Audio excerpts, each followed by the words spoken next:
This is Capital Games Movie Club. I am the Wiz. And I'm Zero. Zero, we decided last week that we're going to watch something that I think you've already seen, but I've been dying to see for a long time, and you just gave me the excuse to do it.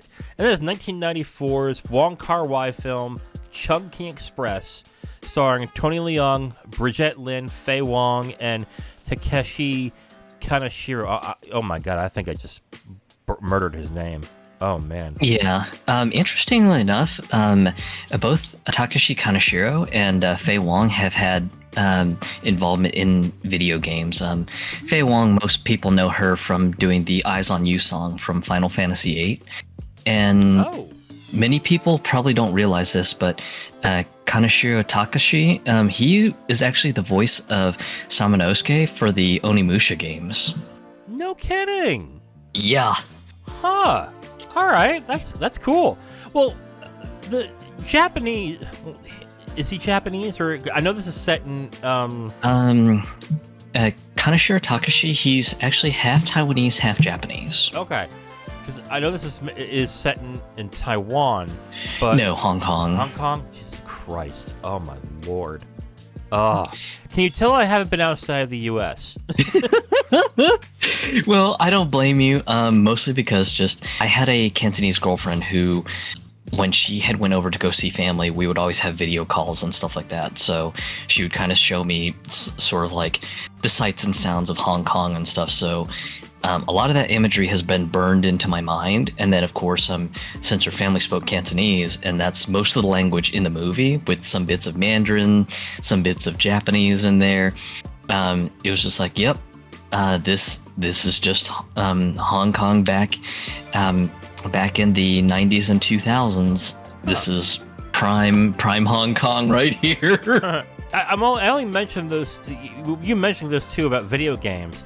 What I was going to say is, in Asian countries, it's not a step down, I think, for those type of actors to go work in video games. Whereas right now, if you're a really famous film actor, like if you're a Brad Pitt or something, it is considered a step down if you were to go from big budget movies to then do either TV or to like video games. So I think in the Asian countries, they're more amiable to it than they are in the Western countries. So am I correct on that? Yeah, absolutely. It's just kind of seen as a, hey, they're doing something in video games, or hey, they're releasing a drama CD, and people kind of go, oh, that's super neat. Typically in Asia, so it's definitely not quite looked down on as much as that sort of stuff is looked down on in the West, unfortunately. Yeah. So let's get a little into the history of Chungking Express before we get to the review. Chungking Express, I don't know how popular it was in the Asian territories, but this movie didn't come out into here in the United States and into the West and other countries until Miramax decided to do a kind of... They decided to release DVDs with the moniker of Quentin Tarantino Presents. This was after Quentin Tarantino made it huge with Pulp Fiction, and people wanted to know more about this director that just exploded on the scene. And Miramax did this thing with DVDs called, like I said, Quentin Tarantino Presents, where he would take movies that he was inspired by or he actually really liked and give them a release in the States. And Chungking Express was one of those movies, which is what introduced it to a lot of people in the States that gave it a shot and ended up actually really enjoying the movie when it came out. This is how it started in the U.S., at least, to get some prominence to a certain extent. It also later was released in the Criterion Collection at some point. It's out of print now. But it's also had some runs, some small runs in the theaters around here, too. When was the first time that you heard about Chungking Express? Probably back, I want to say, in 2006 when I was dating my ex-girlfriend, Tiffany. She was a big Hong Kong cinema nerd, so this was one of the, I guess you could say, almost required watchings that I had to go through.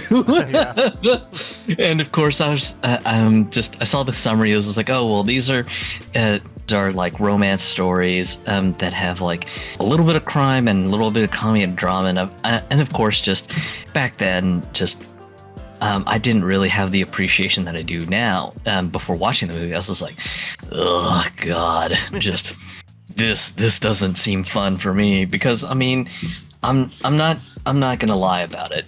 Before I became sort of a Asian art house movie fan, I was your typical red-blooded American movie fan. Action movies, hell yeah, that was kind of how I was. But yeah, just I remember when this was one of the movies to watch after I'd watched Infernal Affairs. I was like, oh god, why? Yeah. And then of course get through it. I'm just like, damn, that's actually a pretty freaking good movie. Yeah. Yeah. I mentioned how I found out about it and everything. And this is just one of these movies that I've wanted to watch, even after I got over the whole subtitles thing. Like, even though I make fun of people who are like, oh, it's got subtitles, I don't want to read my movie. There was a small period of time in high school where I was kind of like that. And it wasn't until I saw 8.5 where I was like, oh shit, there's some really interesting stuff that you can get from foreign language films. So once I broke that seal, then I went crazy. But I just never got to watch Chungking Express. One reason is because the Blockbusters and the rental stores that I had here at the time never had it. They would only rent one copy, and it would always be gone. I mean, always be gone. I'm talking like years later. I would go into the foreign language section and go, oh, let me see if they have Chungking. Nope, they don't have Chungking Express. Jesus Christ. I'm talking years, dude. Years. Whoa. But, yeah, I never got the chance to see it. And then the curse of having all these services that gives you all sorts of options is that when you have so many options, you kind of are... I guess frozen by the amount of options you have. So it always turned into, oh, I could watch Chungking Express, but I kind of want to watch this instead. So I guess I'm saying if it wasn't for you, beelining me into this, I probably would have still never watched it. But okay, so let's get into it. Let's get into our thoughts on the 1994 romance crime drama Chungking Express, starring Tony Leung, Brigette Lin, Faye Wong, and is it Kaneshiro Takeshi? Because it shows on Google the opposite. Well, I mean, as it is, typically in Asian languages, it's last name first, but Okay. But yeah, we can just call him Takeshi Kaneshiro, Okay. and that's perfectly fine. Okay. Yeah, so let's just get into the film itself. You've already seen the film, and you liked it beforehand. Yeah. Why don't we talk about your second viewing of the film and your thoughts with what you got? Do you still feel the same about it that you did before? And what new things did you pick up on from the second viewing? My love for this film still remains. It's kind of just a giant mishmash of genres, because I mean, you've got the romance element, you've got the crime element in the first half of the movie, and then you've got sort of a comedy drama thing towards the latter half of the first movie, or the first story in the movie, and then there's a lot of comedy towards the second half of the movie as well too. Mm-hmm. So it was just kind of like, wow, just didn't think you could blend so many genres into a movie and still kind of have it come off feeling pretty good, because usually when movies get overambitious, sometimes they can kind of lose what they're trying to show the audience and everything. And for me, that was kind of interesting to just see it many, many years later and then just go, wow, just this movie still feels great. It doesn't feel like it's overambitious and it's reaching or anything. Right. But yeah, just overall, just still love it and everything. You mentioned the blending, or you just said the mishmash. Would you call it a blend of different genres, or is it more of a? How would you describe how the genres are mixed in? the best word that I can sum up for it, and also kind of sums up the movie, is there's a lot of chaos.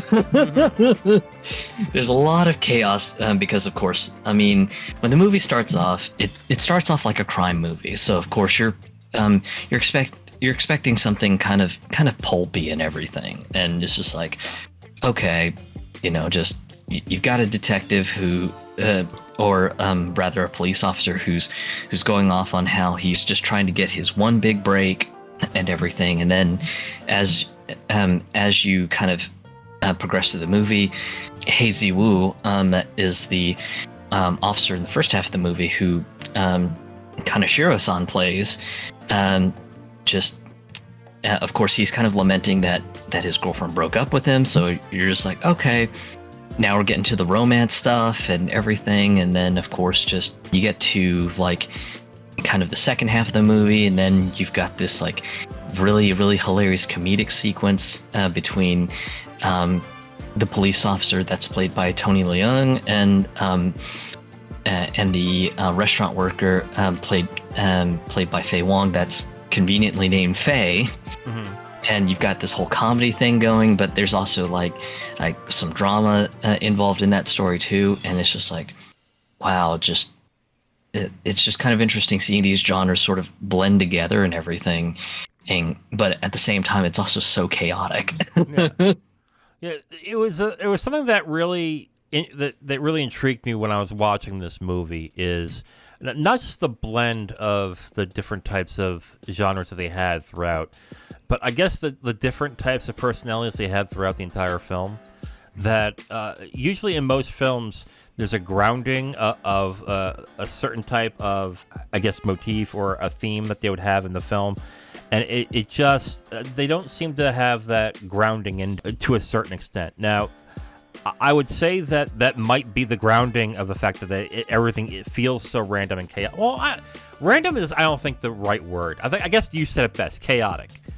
But it is strange to me that the film doesn't seem to have something to attach to a certain extent. Do you agree to it, or is there something in the film that grabs you throughout that I guess I'm missing out on this? I think it's just kind of the chaotic, the chaotic hustle and bustle of just 90s Hong Kong and everything. It was just, it just seems to be sort of one of these central pillars that ties the movie together.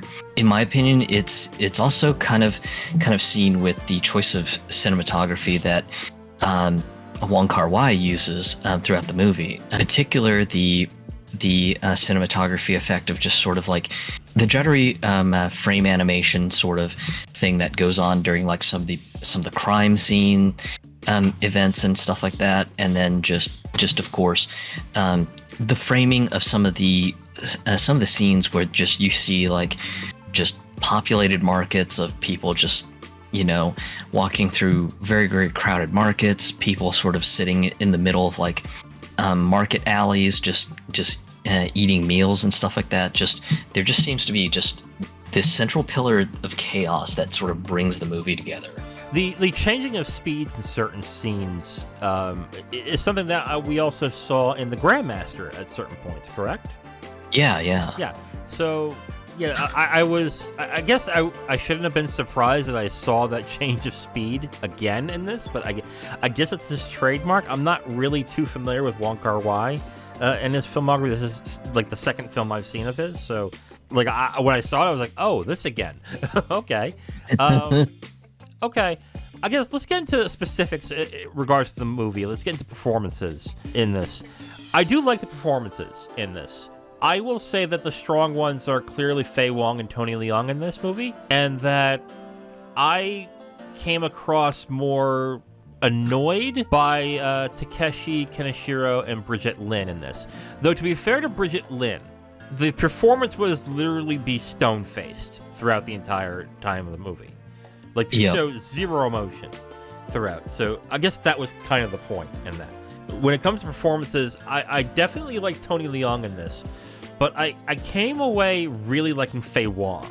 I don't know if the character of Faye was written specifically with Faye Wong in mind, but it definitely felt like it, because it was such a a chaotic, not a chaotic character, but there is a specificness to this character and the way that she performs it that either she is a much more talented actress than I'm giving her credit, or Wong Kar-Wai wrote this character with her specifically in mind.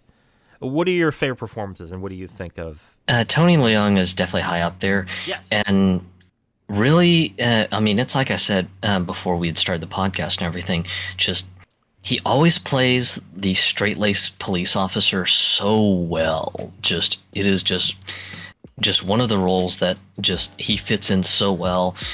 I think the only time he's kind of gone against the grain on that, in at least recent memory for me, is Infernal Affairs, where just he ends up being the undercover cop who's losing his mind. Mm-hmm.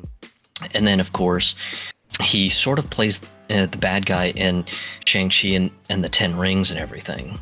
Yeah, so he was actually very good at it, actually. Yeah, and even though those weren't the usual straight-laced hero roles, just he played those roles pretty well too. So yeah, just to kind of see him in the early days of his acting and him playing kind of like a straight-laced police officer in Chungking Express, it was just like, yep, another great performance by Tony Leung. And then Faye Wong, she's a treasure. Yeah. She's just absolutely fun and silly as hell in this movie. And of course, it gets into spoiler territory, but yeah, just all the silly stuff that she does towards the second half of the movie, covering the story between her character and Tony Leung's character. It's just absolutely silly stuff. Yeah. And could not get enough of it. It was like, oh, damn it. I know this movie is coming to a close, but damn it, I loved all the silly antics. Yeah. We'll definitely get into spoilers with Faye Wong and the character Faye in this, because I think there's a lot to go over with that specifically. But yeah, I do agree. Like, of any character, I was charmed by Faye Wong in this movie, and Faye in this. With Tony Leung, you're right. Like, I'm used to him being very stone-faced. Not stone-faced. I keep using that. Very straight-laced in this. But even though he is that character in this, he shows a lot of emotion in this movie that is very effective in certain scenes. So I came off a bit surprised by that, even though I know he's a talented actor. But just that he had that kind of warmth to him, even though he is meant to be very rigid in this performance, which it is. So I liked it. I liked that performance too in this. Let's get to now. These two are part of the second story in the movie. Let's go to the first, which is Takeshi Kaneshiro and Brigette Lin. I came off annoyed by Takeshi Kaneshiro in this movie. I don't know if this is because of the writing or if it's because of the performance, but I became incredibly annoyed by, I guess the character Hikwayu. Is that the Hey Ziwu, Zhiwu. Don't worry. I was gonna say, don't worry about it. It's a Taiwanese style name, so I've gotten used to pronouncing a lot of Taiwanese names and stuff like that. Okay, I can barely do English, so yeah. Either his character or his performance came off as whiny and just like, again, it's lovelorn, and it's supposed to be a performance that is hurt by the fact that he lost his lover of his longtime lover at this point. There's a point where you have to make it endearing and almost identifiable. And I think this might have a little more to do with the writing of the character than it is to his performance. The character and the way he performed it just came off more grating than it was really, to me at least. It came off grating than it really came off as someone that I could identify with and I would want to root for and I would want to be happy with. Like, I guess the best way to put it was, I couldn't wait to get rid of this character. Like, I could not stand him after a certain point in this. Well, that's a little harsh. But yeah, I was actually quite happy when his story was over.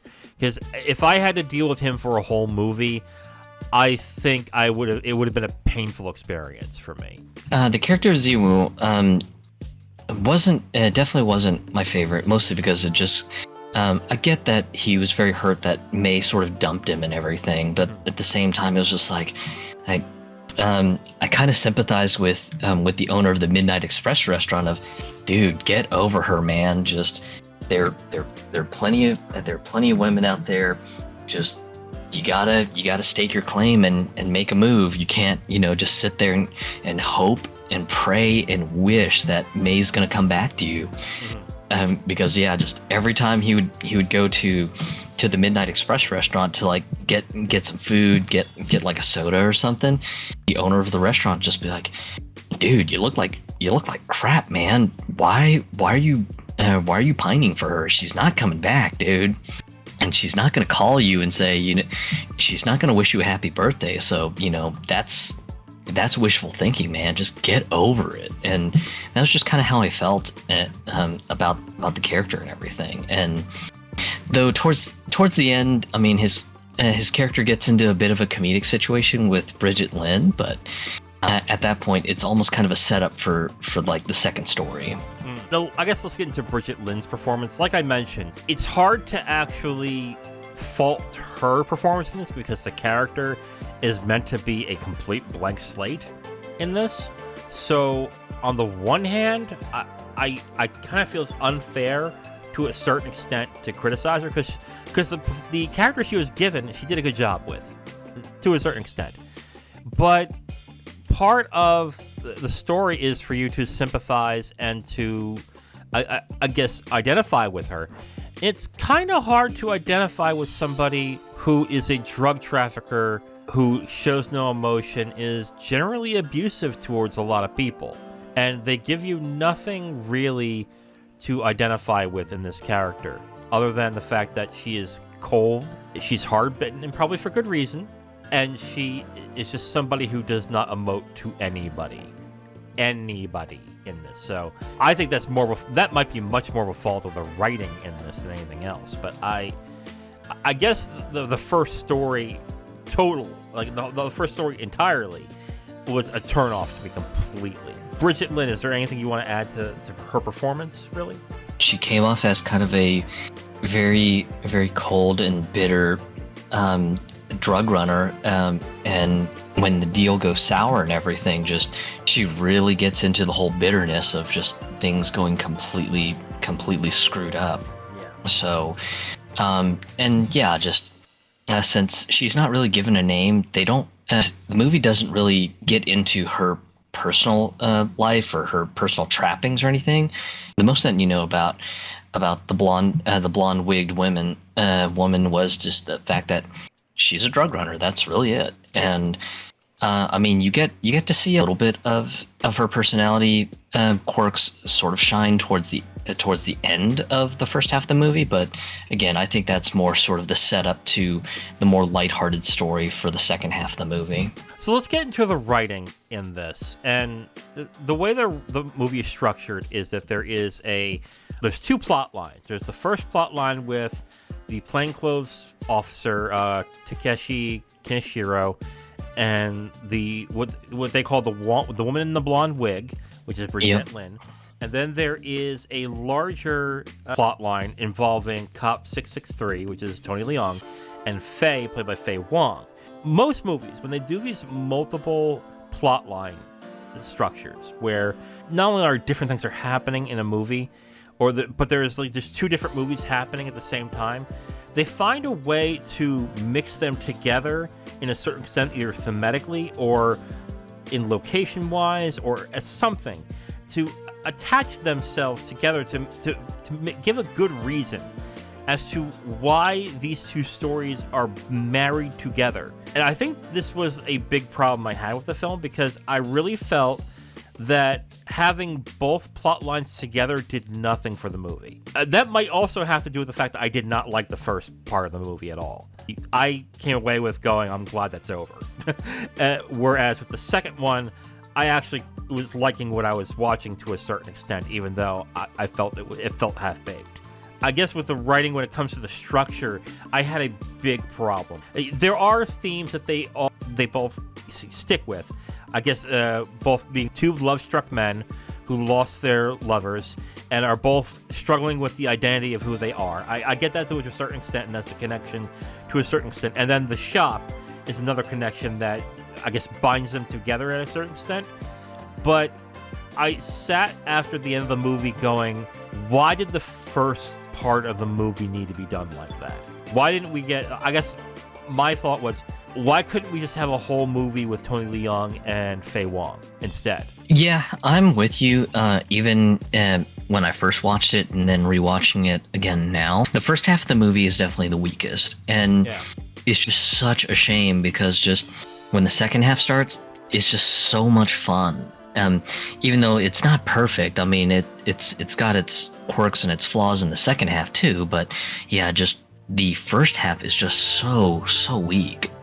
Yeah, yes, I absolutely agree. And it's, to me, it's just weak because I don't have anyone, not that I don't have anyone to root for, or I don't have anyone that I want to identify with, and I don't have anybody that I find that interesting in this. Like I said, the woman in the blonde wig is clearly a drug runner and shows nothing other than what she's doing. And then with Takeshi Kaneshiro's character, you just have somebody who, to be absolutely honest, is just utterly pathetic in this movie. I hate to say it, because I've been there. I've been in the situation where I'm like, oh man, I'm so heartbroken. I feel like shit.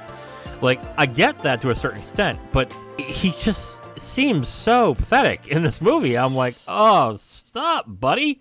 Holy crap. Like, I can't identify with him very much in this, because I overall find him kind of, not just sad, but kind of pathetic. It's really hard for me to really identify and want to root for somebody that I kind of disdain to a certain extent. It is a little weird to watch that first half be like, I don't like any of these characters. I don't identify with them. I don't want to know what happens to them. I just want it to stop. And the sweet, merciful release, when it does stop, it's just like, okay, great. Another thing, too, did it need to be a crime movie? Like, I guess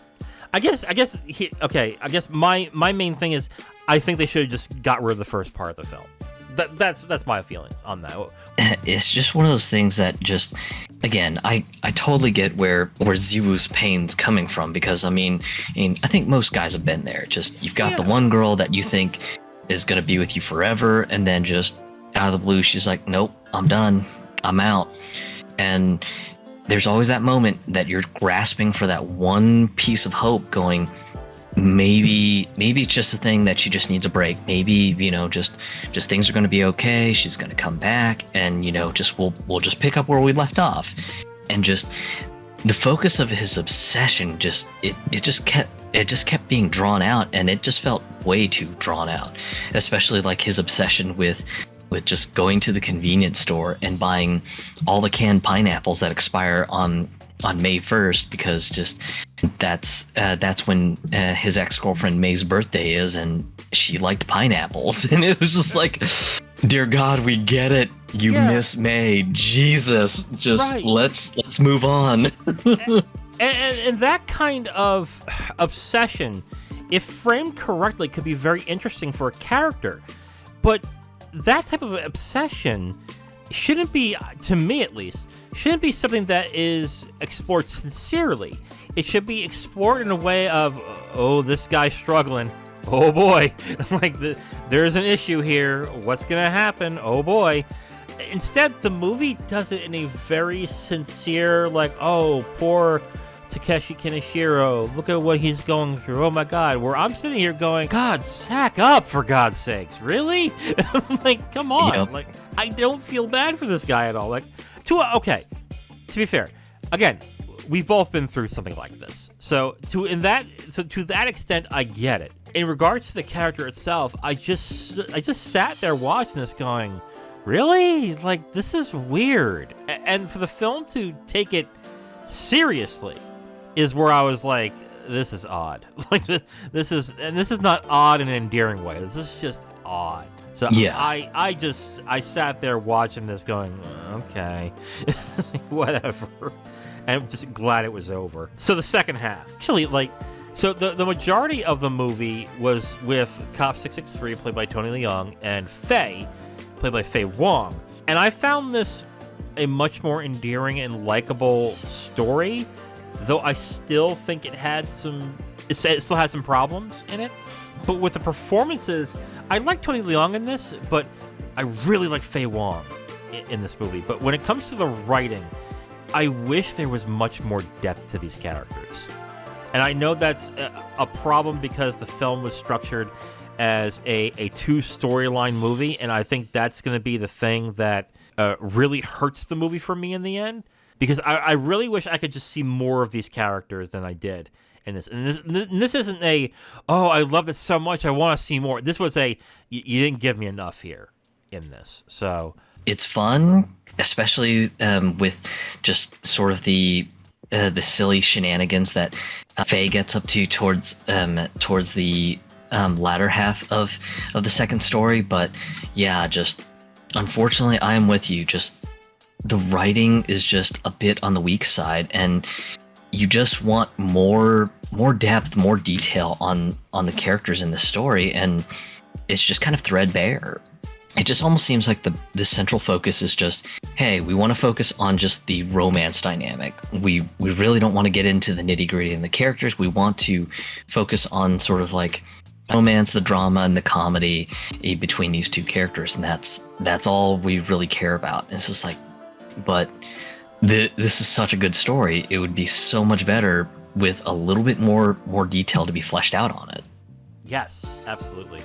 So we're going to get more into the writing and spoilers, because there are certain things in the movie that kind of bugged me a little bit. So we'll get into that in spoilers. So let's get into direction here. I am getting the feeling that I am not liking Wong Kar-Wai as a director.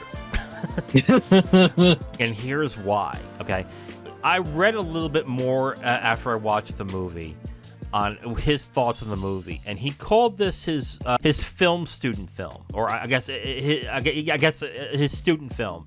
It was experimental in certain ways. It does different types of things in it, and some find it endearing. I find it annoying. I find it really annoying.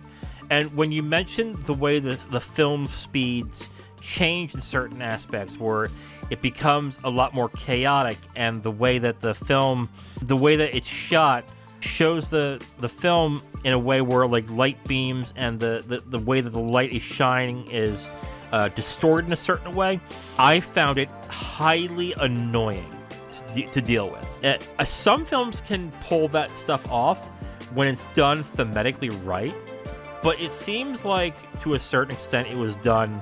It might have been done because of budget constraints to a certain extent, because they couldn't afford to have an elaborate chase sequence to a certain extent. I'm talking about the first scene, the first chase sequence or probably the only chase sequence in the movie, where it was really blurry and the film speed is totally out of whack.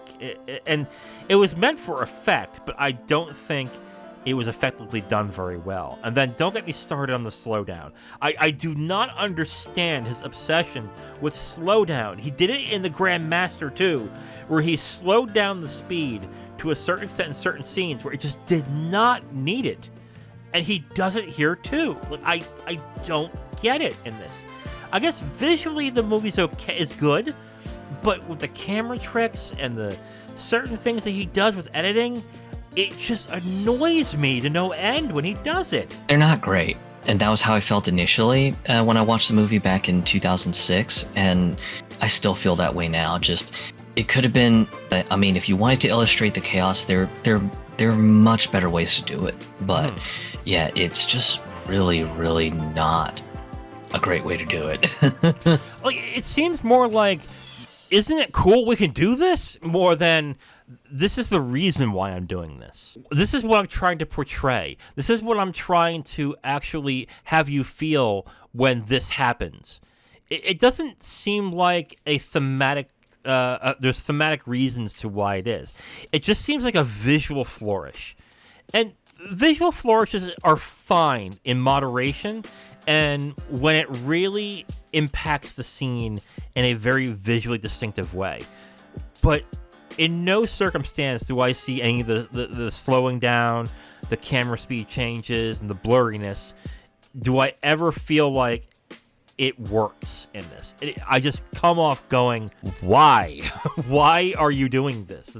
This is, you could have done it a different way. So I'm actually kind of nervous for the next movie we're watching now. Because I'm now 0 for 2 with the Wong Kar-Wai films. So we're going to get into spoilers for Chungking Express, the 1994 romance crime drama directed by Wong Kar-Wai. If you have not watched it, you can stop here and come back when you're ready. Let's get into spoilers for Chungking Express in 5, 4, 3, 2, 1. I don't even want to get into the first part, because I just downright do not like the first part at all. I mean, we can get into, like, is there certain things in the first part that you want to go over real quick? Or not even real quick, to any depth that you want, that you want to talk about? Because to me, it's plainly, I just wish it wasn't there.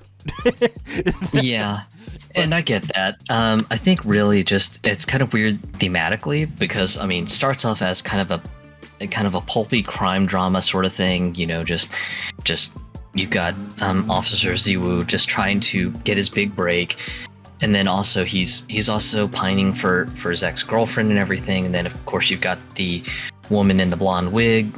She's trying to get a big drug deal done so that, you know, she can maybe try to see about getting out of the game and everything. And of course, naturally, she gets double crossed by a group of Indians that she was setting up with a whole bunch of drugs hidden in their shoes, their clothes, and everything.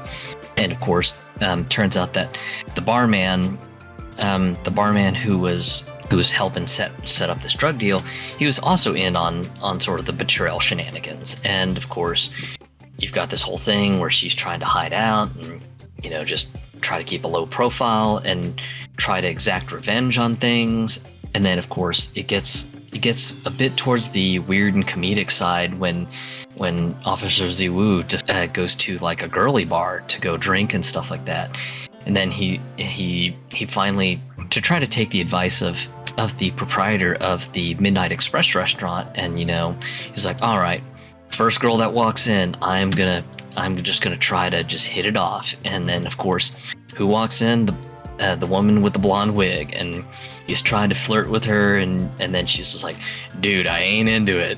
And then he's just like, well, can we just sit and talk? That's all I want. And then of course, both of them get so sloshed, and he's just like, oh shit, bar's closing. Shit. Okay, guess we have to get a hotel. And then of course, you know, there's probably thinking, all right, maybe we got some sexual shenanigans going on, and nope, you got the woman in the blonde wig completely passed out on the bed. He's ordering a whole bunch of stuff from room service to eat while watching old Chinese movies on the TV. And then it just closes with him just going, yeah, you know, just I feel sorry for her, and she seems like she's been through a lot. Let me get the shoes off of her and shine them up real quick, because I don't want her feet to get swollen and sore. And he's just like, wow, she must have been through some shit, because her shoes are absolutely in terrible condition. And, you know, just kind of leaves her to rest up in the room and everything. He just ends up taking the advice of one of his other friends, who was just like, yeah, you know, when I break up with someone, I just take a jog, so I end up completely out of water in my body that I do not have the ability to cry. And so he goes to the sports park, runs his ass off, and he's just like, man, that was a good run. And then he has kind of like a monologue with himself going, yeah, you know, maybe it's time for me to get over May and, you know, just forget that part of my life. So he clips the beeper to the fence of the sports park, starts walking away. Beeper starts to rattle off with an alert, and he desperately calls up the beeper line, and he's just like, oh my god, is there a message for me? And then the message operator's like, yeah, there's a message for you. The woman in room 702 says happy birthday. And it's just kind of like, he's just like, okay, thanks. And it's just kind of like, well, he got a happy birthday message like he was hoping for, but it wasn't from the woman who's won. And of course, this is where you get to the lead up to the second story, where he's just like, yeah, you know, just I went back to the Midnight Express to, you know, just talk with the owner and stuff. And of course, the owner's like, oh yeah, the girl May that that worked here, yeah, she quit. So, but we got this new girl. She's working. Her name is Faye, and it just bumps into her. And then at that point, he kind of has a monologue again. He's just like, well, it's a bit of a shame because I fell in love with her when I met her, but little would I know that in a few hours she would fall in love with someone else. I guess I gotta say it again. The first story was just felt unnecessary to me. And the thing that bugged me with the whole scene, the sequence where they go from the bar to the hotel room and everything, is that at no point would I believe that the woman in the blonde wig would in any way would deal with or be interested in the other character. At no point. I'm like, this person doesn't take any shit and has been shown to not take shit for the first half of the film. Suddenly she's gonna deal with this character who not only is pretty inept, but really annoying. And I'm supposed to believe that she's gonna put up with him? Yeah, I don't think so. Like, I don't believe that they got drunk together at this point. Like, I couldn't buy it at that point. So I was like, okay, all right, whatever. Yeah, and I too took issue with that as well too. It was just like, she's shown that she really isn't interested in romance. Mm-hmm. She's shown as being a very ruthless woman, especially after she gets out of the hotel and decides to go and kill the barman that set up the betrayal and everything. Mm-hmm. She's just a flat out very cold and very ruthless woman, and it's just like, and I'm supposed to believe that she would leave herself so vulnerable that she would get sloshed to the point that she couldn't even stand up, and she would just suddenly go, oh yeah, sure, just drag me up to a hotel room, let me sleep this off. It's just like, I don't really think that's her character, and I take issue with that. Or that she cared enough for this person that she was clearly annoyed by to give him a happy birthday message, at the very least. Like, if anything, I think she would have been annoyed and just said, oh, fuck it, it's done, it's over, bye. And would have disappeared into the night and nothing would have happened. The fact that she gave him a happy birthday message was like, why? It was like, why would she do this? Like, Yeah, like that first story, burn it. I honestly am like, I don't see it necessary. I really don't find a reason as to why it's there, especially with the themes that it works with. So let's get into the second half of the story, which is the much stronger story in this. It is a nice story. It's fun. I like the two characters involved in it, but I do have issues with this story as well that I think hamper it to a certain extent. And the one thing is that characters aren't given enough time to develop in this. And Faye is portrayed as, I'm going to say this, I think someone's going to get offended by this, just by how I'm going to say it, but this is the best way I can do this. She seems like an anime dream girl to a certain extent.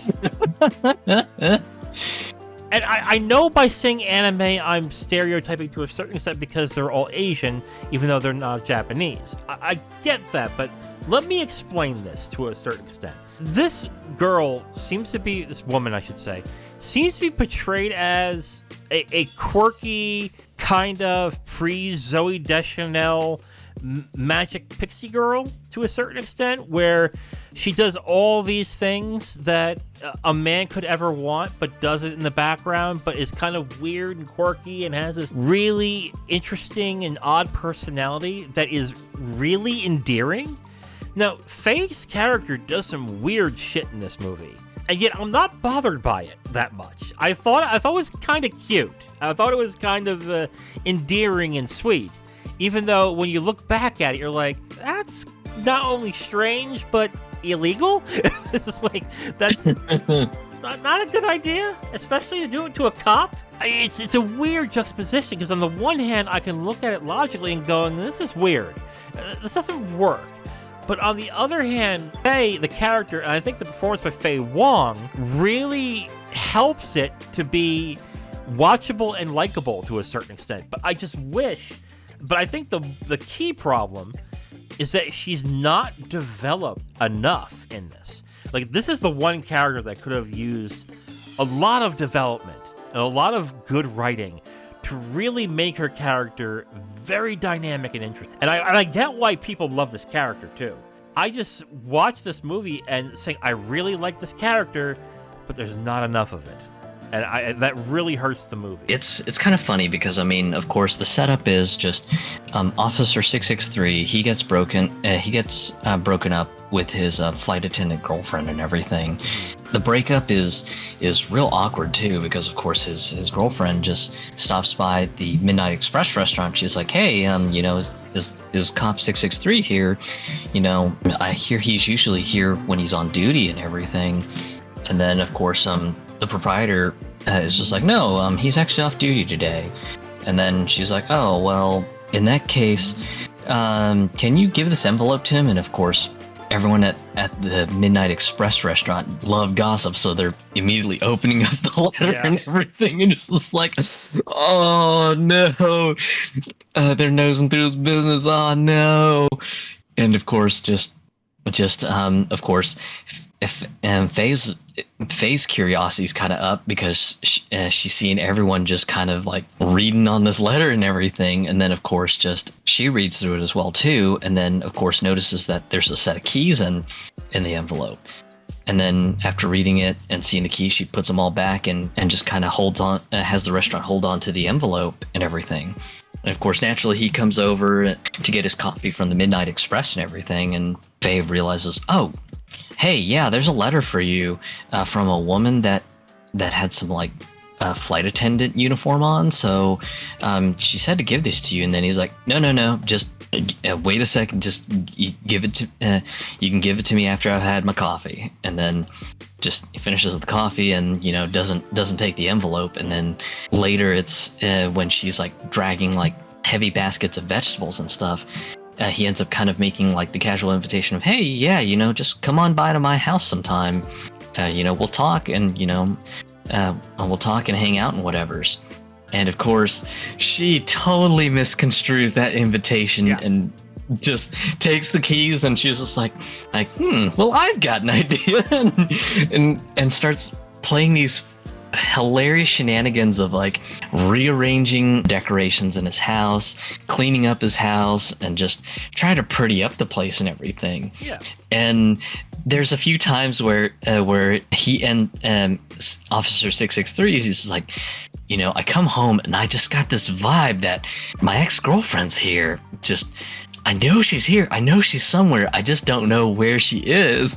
And then of course you've got like Faye popping out of closets and stuff, and it's just like, "Oh my god, girl, get out of there, Jesus, he's a cop." I know. But it's strangely cute and endearing too, because you know there's no malice behind it. There's no like, it is obsession, don't get me wrong, but it is a cute kind of tee-hee, look at me, look at what I'm doing, I don't know what I'm doing, hee-hee-hee. And it's really, it's strangely sweet, and I just wish in this circumstance that we can know more about Faye as to what her thought processes are and why she's doing this, and to what extent is her end goal. Or the end goal is for her to date him. I know that, but there has to be another underpinning thing that's happening in this that's causing her to do these types of weird things in this. And all I get out of it is, oh, she's just weird like that. But that's not good enough. It's really not, like whatever. And then if I were Cop 663, I'd be really weirded out right now. And the fact that he really isn't makes me kind of question how good of a cop he is at certain points. Yeah. Like, I'm like, what? It's like, what is this? So, yeah, like, my issue with the writing especially in this circumstance, because the second half is the part I like, is that there is not enough meat in them bones. There's just not enough there for me to identify with and to really get a handle of in this. But I love Faye in this movie. And I do like Cop 663. Like, I like those two characters, but I wanted more Faye, and I wanted to know more about Faye and what her thought process was and everything in this movie. But they just didn't do that in this. Here's my thought on this. I mean, at the end of the movie, I immediately started thinking, okay, what could they have done better in this? And I came up with two things. One was to just get rid of the first story and flesh out the second story into its own movie. The other thing is I quite like the location of the Midnight Express, and I like the characters in there. I like Faye, of course, and I like the proprietor in there. I like the owner. Even though he's kind of a one-note character, he's kind of funny. He's kind of enjoyable in his way. What if they rewrote the film, if they wanted to have the multiple storylines?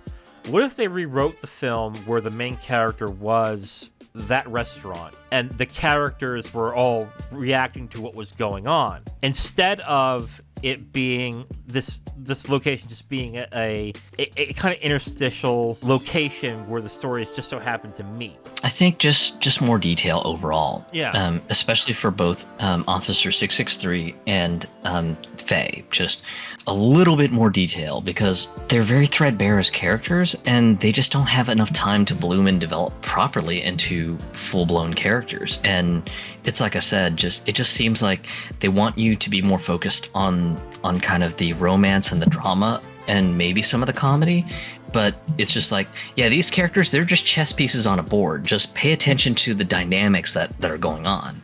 Right. And for me, it's just like, it just has me in a bit of regret of just wanting more. But those types of movies where it is a chess piece dynamic kind of thing, they do work, but the dynamic involved has to be just as fleshed out or as interesting. And I don't think it's either in this movie. I just think that, along with a lot of Wong Kar-Wai's direction when it comes visually, I just think it came off as, isn't this cool that? And that's as deep as it got in this. I came away in this movie being very disappointed with the way it was, the way it ended and how everything turned out. And not that everything turned out. I thought that the second story was kind of sweet in the end.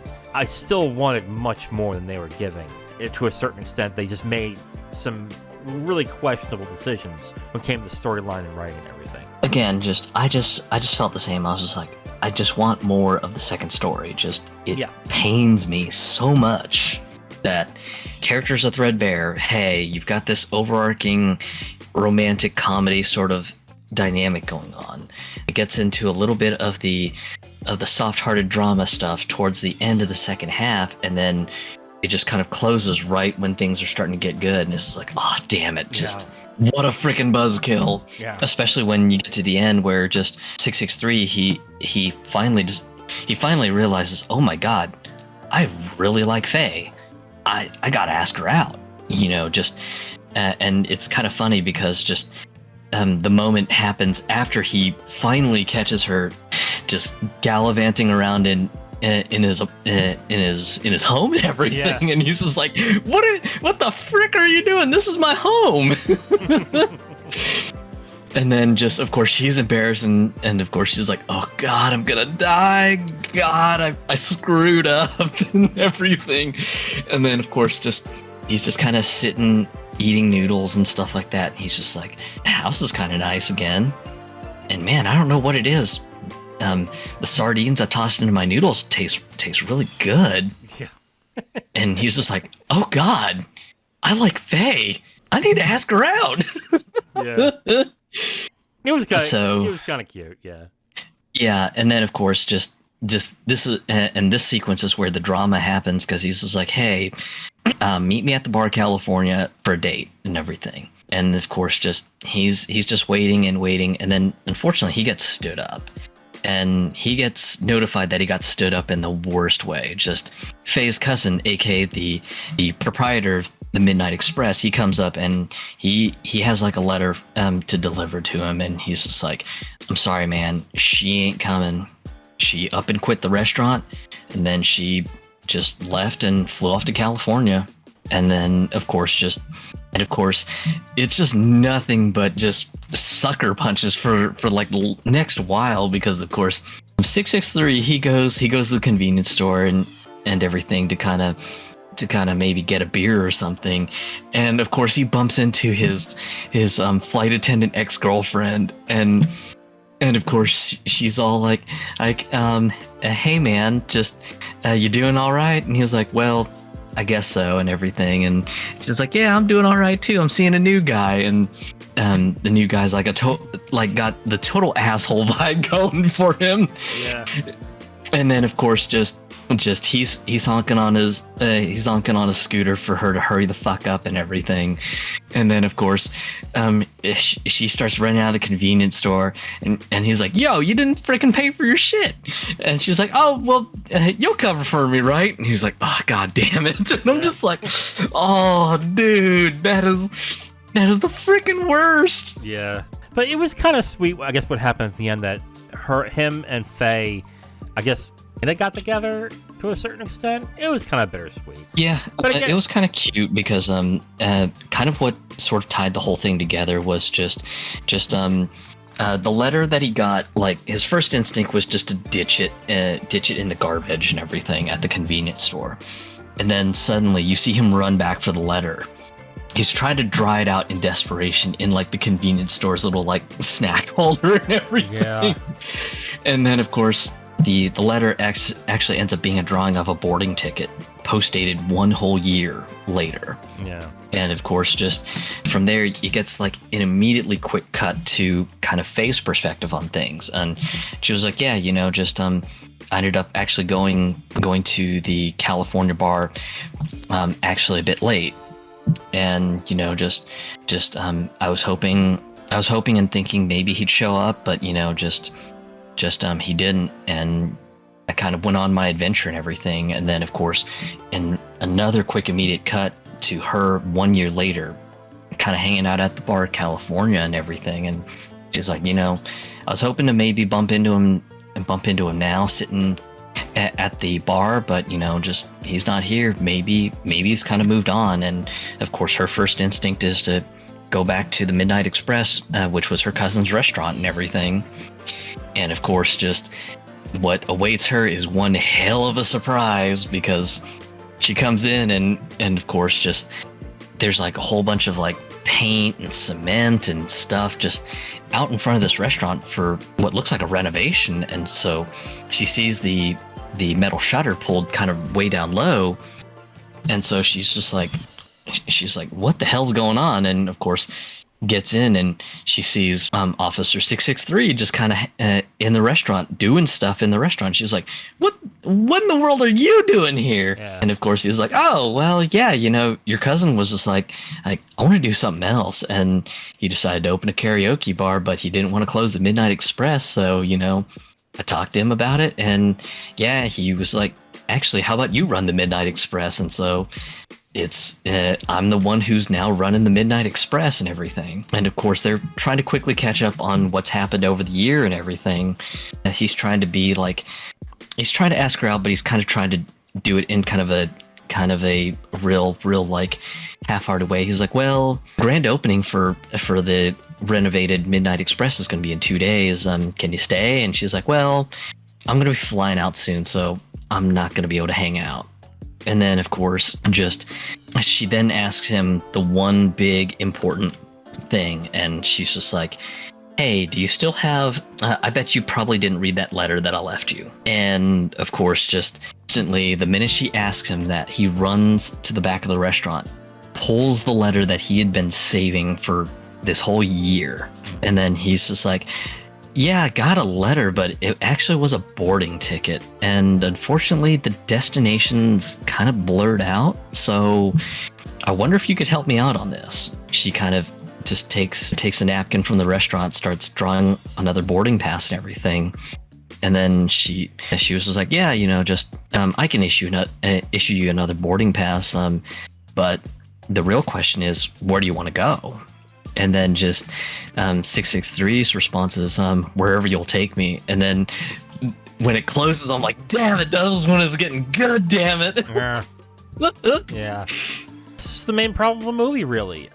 There's not enough there to sink your teeth into, and not enough that I can attach myself to. But I think the performances of the two main actors, of Faye Wong and Tony Leung, that makes that story what it is and makes it as good as it is. It's a sweet story, but I just wanted so much more out of it, and we didn't get it anyway. Final thoughts. I will go first. I was really looking forward to seeing Chungking Express after hearing how great of a movie this is, and I got into it, and out of it, I was very disappointed. I thought the first story in the movie was inconsequential and just was unnecessary throughout the entire film. And the second half didn't have enough depth into it to where I think it would really reach a good crescendo. I do like the performances of the two principal actors in the second story, which is Tony Leung and Faye Wong. I especially like Faye Wong, but the writing and the way the characters are written in this are not that in-depth, and because of that, they're not that interesting. So I only had to rely on these good performances to make it as cute and as sweet as it was, and it was, but it wasn't as in-depth as I wanted it to be. And then the directional flourishes of Wong Kar-Wai ended up annoying me to a certain extent.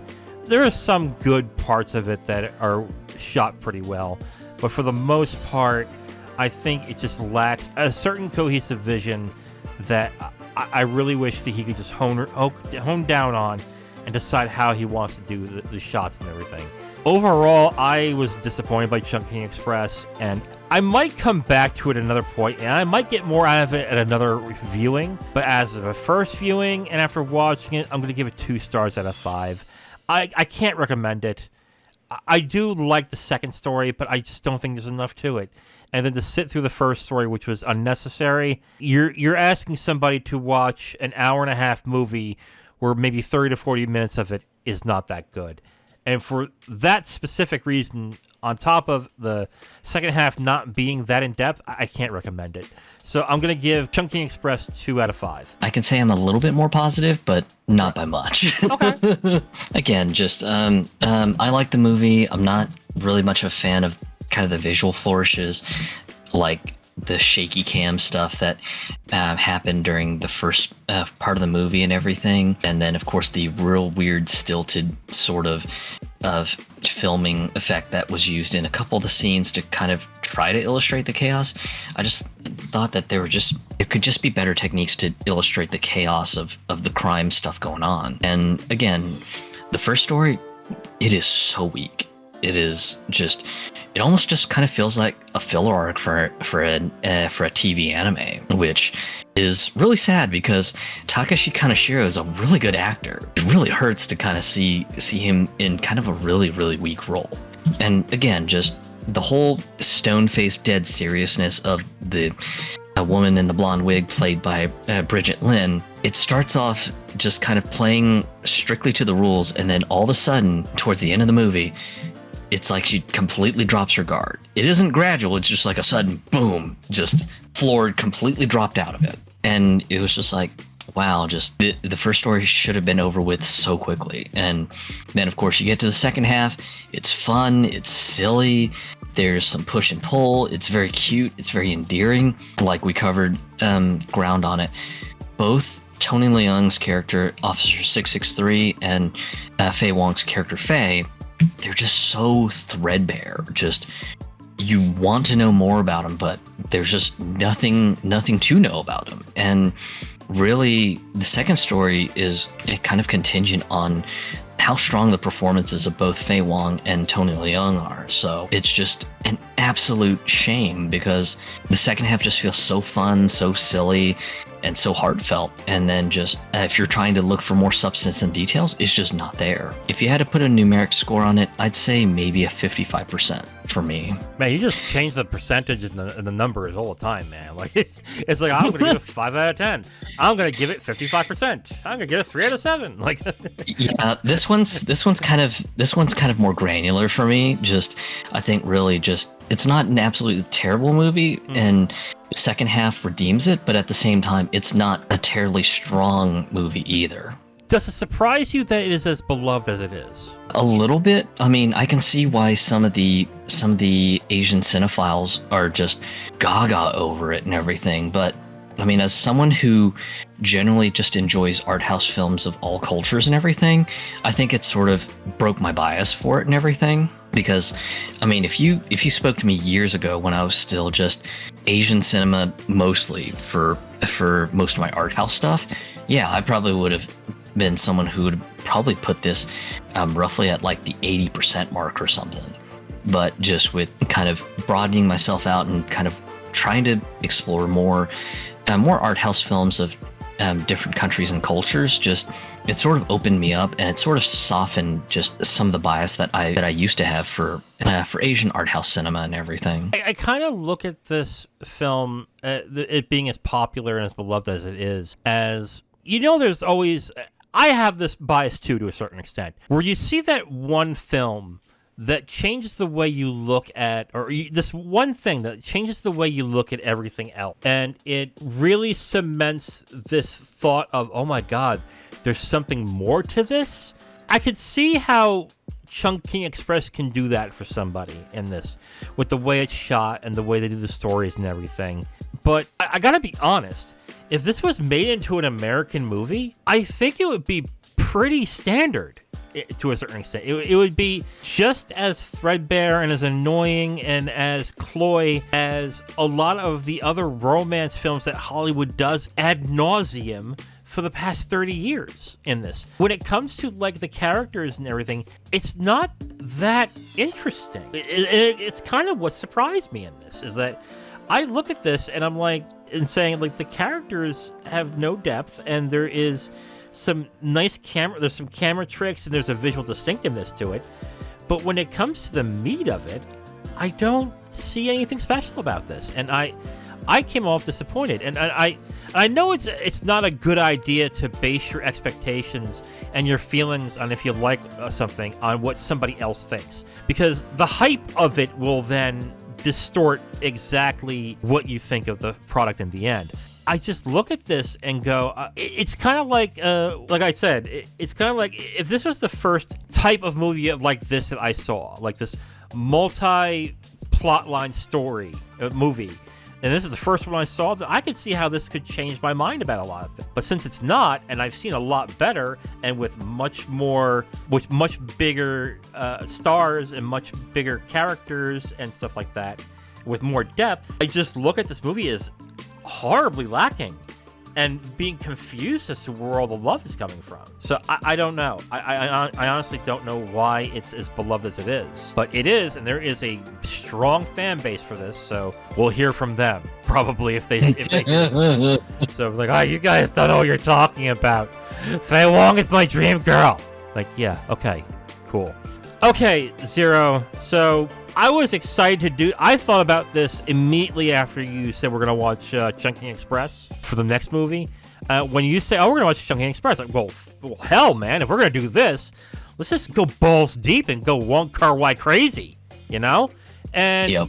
Immediately I thought after this, that we have to watch In the Mood for Love. And now I'm kind of nervous. I'm a little nervous now, because this is now the second Wong Kar-Wai film that I'm not a fan of. Maybe we'll get more out of this. So next week, we are going to be reviewing Wong Kar-Wai's, I think is probably his most beloved film, his most celebrated film. And that's In the Mood for Love, starring Tony Leung, another Tony Leung film, and Maggie Cheung, directed by Wong Kar-Wai. Have you seen this film before? I have. Okay, so you're it's in the same boat as this one. So when's the last time you saw this? I want to say maybe several years ago, but okay. Again, first viewing was back in 2006 when just my girlfriend Tiffany was just like, here's the required watching, man, get to it. I'm just like, yes. Wow, she is just like me when it comes to films. You're more patient than most of the women I've been with. I'm like, God, I don't want to watch your stupid art house movies. Fuck off. But okay, next week we are going to be watching Wong Kar-Wai's In the Mood for Love. It is on HBO Max, and I believe it's on the Criterion Channel as well. So you can check them out on both services. So if you want to join in with us and share your thoughts, you can. Until then, that's it for this episode of the Capital Games Movie Club. Tune in next week to rewatch and review In the Mood for Love. I am The Wiz. And I'm Zero. And we'll talk to you next time. Bye.